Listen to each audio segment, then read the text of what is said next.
Welcome back to the deep dive. You know how we operate. You send us the sources, and we distill the most profound and essential nuggets of knowledge for you. And today, we're doing a conceptual deep dive into something we all do probably every single day, but maybe never really think about: writing.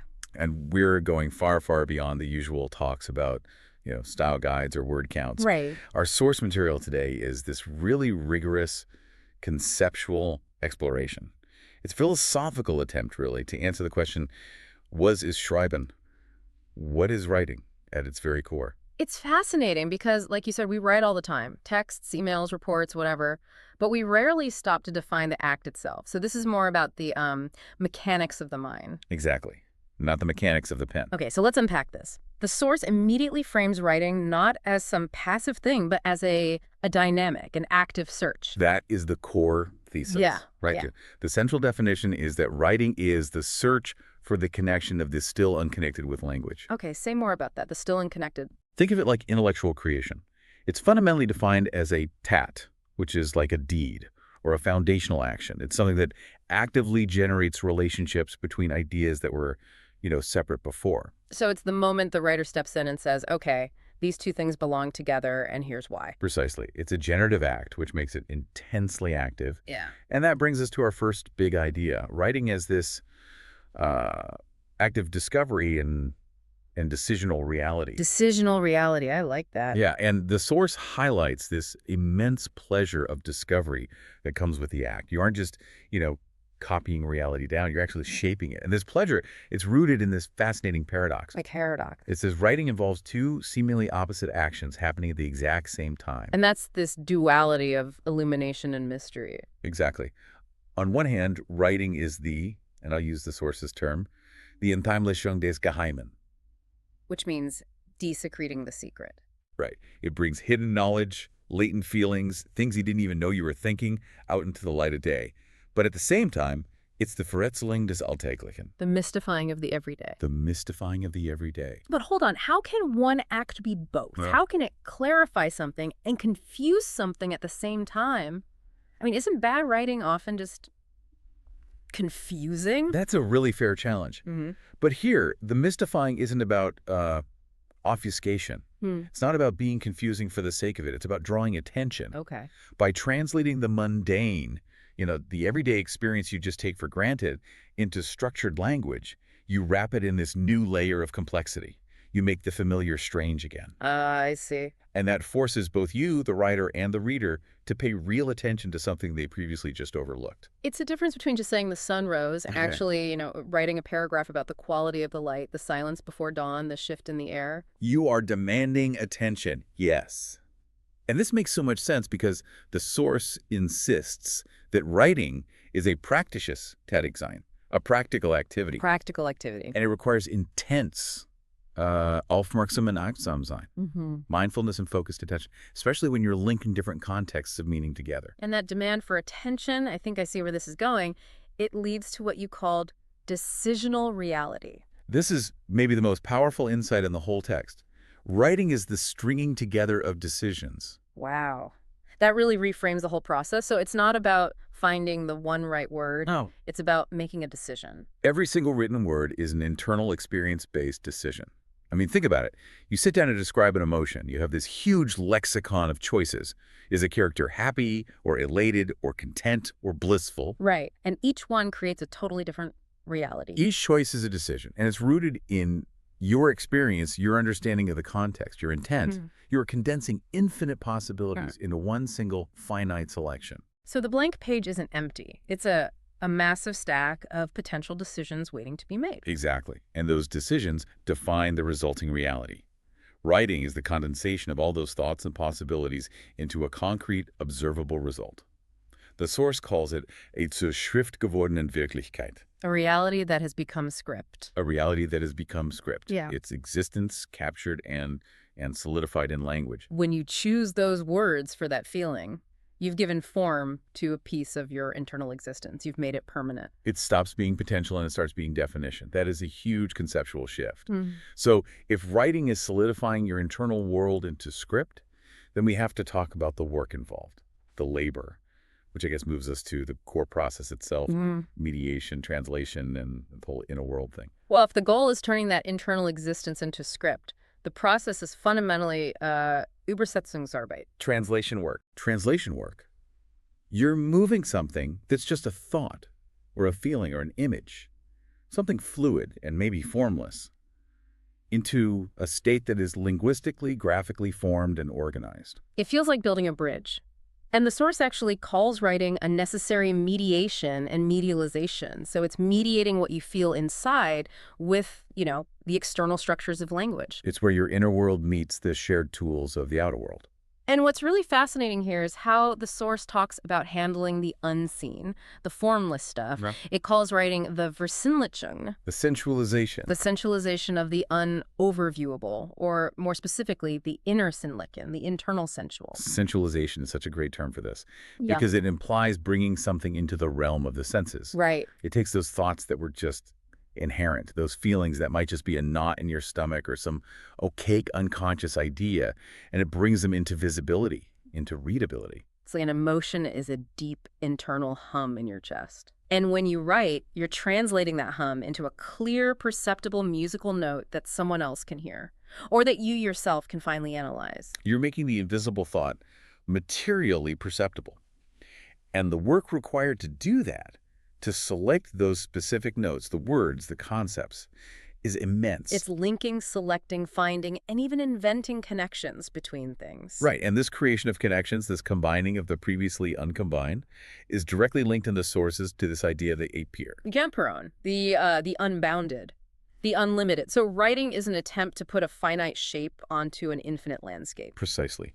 Our realm of thought, a potential experience of latent connections, it's functionally infinite. That's the apir. Yeah. And by putting just one sentence on paper, you're trying to take that infinite potential and constrain it, to give it form. Okay, but if that's the case, if we're dealing with the unbounded, does that mean every act of writing is in some way a failure?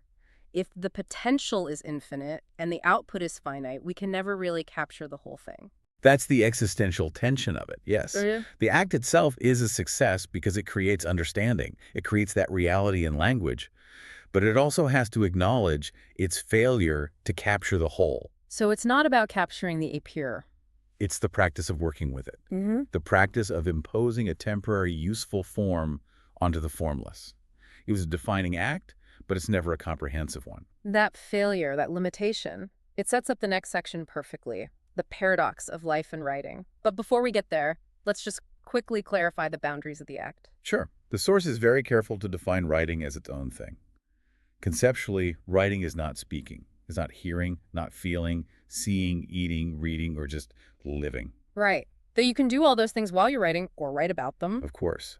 But the act itself is separate from the primary sensual experience. And by setting that boundary, it really reinforces the paradox. Hmm. If writing is an attempt to capture reality, how much of that separate living reality can it actually get? And this is where it gets very, very humbling. The core statement in the source is stark. It says life's phenomena and experiences infinitely exceed the number of possible descriptions. Infinitely. That has to be crushing for a writer to think about. It is. We cannot write as much as we live. We simply cannot. I mean, to capture every moment, every nuance of just a single minute of your life, it would take hours, maybe days, to translate that into script. You'd stop living the existence because you'd be too busy trying to document it. Exactly. The translation process is just too slow. So we're constantly living more than we could ever hope to document.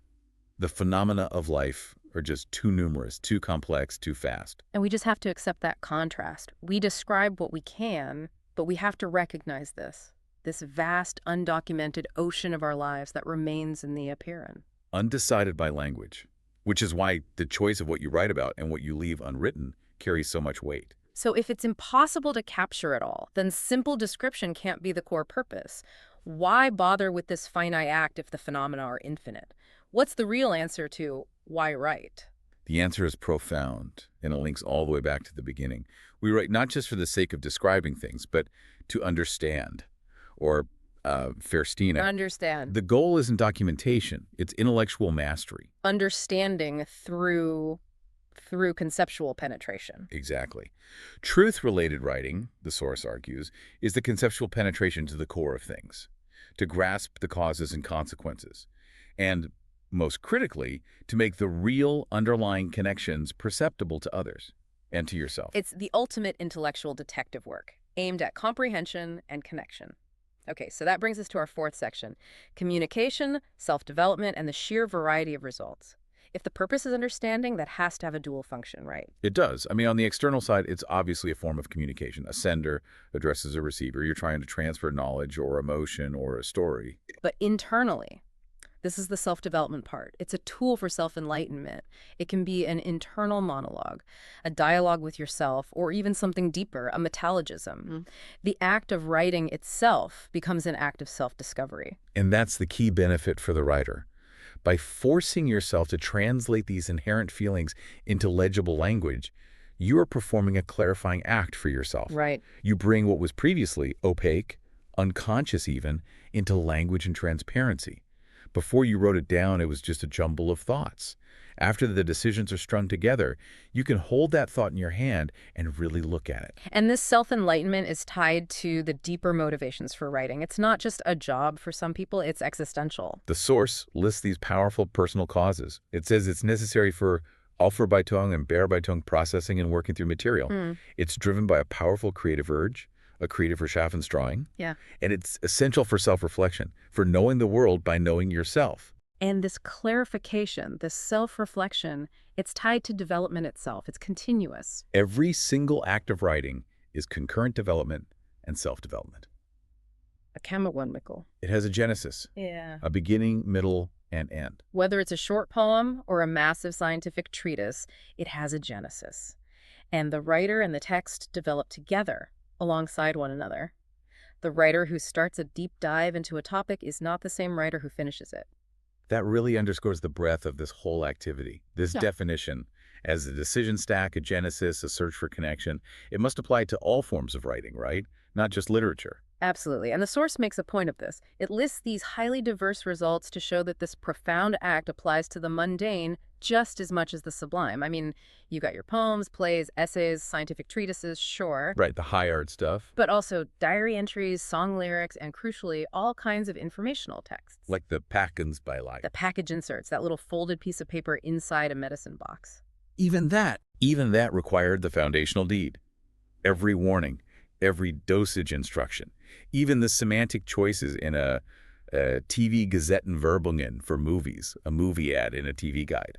Someone had to string together decisions to bring that limited reality into script. Even computer Buchstabensätze, computer letter sets like code or data. It all fits this conceptual framework. That's a remarkable democratization of a philosophical concept. It means the person writing a technical manual is engaging in the same profound conceptual activity as the novelist. Both are practicing the Abhören.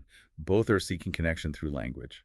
So what does this all mean? We've seen that writing is not just putting words on paper. It's this active, existential decision to translate our internal world, refine our abilities, and bring hidden connections into perceptible reality. All driven by the desire to understand what we are living. It's the ultimate compression of this infinite experience into a finite, meaningful form. It is. And the source offers this beautiful, concise example of that compression in a haiku. Die zärtliche Blume am Strand am Morgen. The gentle flower on the beach in the morning. Oh, yeah. A fleeting, momentary reality captured. Solidified by a handful of decisions made in language. A perfect demonstration of rendering the internal sensual, the inner silicon, into the readable. Yeah. Building on that idea, then, that writing is the practice of imposing form on the apeiron, the unlimited, and that we live so much more than we write, we want to leave you with a provocative thought. If every single word is an experience-based decision that creates reality in language, what is the profound existential significance of the vast, untold majority of moments in your life that you choose not to commit to writing, leaving them perpetually unbounded, undecided, and unsensualized by this human ability to define? The reality we choose to define versus the existence we just allow to pass, something to ponder the next time you pick up a pen or open a new document. Thank you for joining us for the deep dive.